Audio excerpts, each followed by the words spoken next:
Huyo mtoto anataka kuleta dharau. Nani sasa?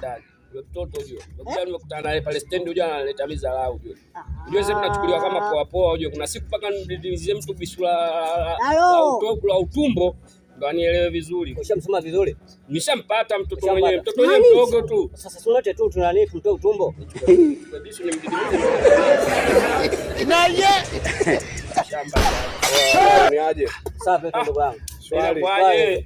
Ndugu wangu shoti. Nyama ni nyingi. Shoti. Tuko hapa. Ndugu wangu mdogo wangu na vitu kidogo hapa vitu fulani vya starasta nini? Mnapiga vitu vyenu. Na mimi naomba leo nipashe yani. Naweza. Ni masikio yangu au kuna mtu anashikia masikio.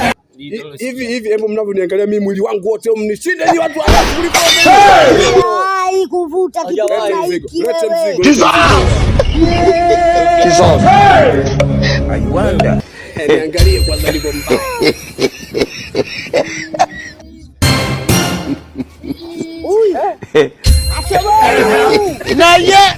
A few moments later.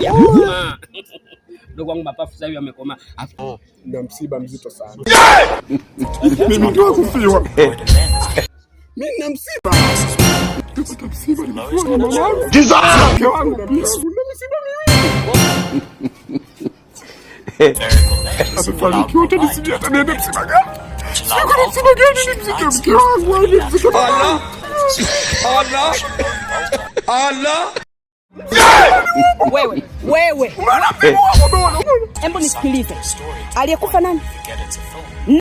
Aliyekufa nani?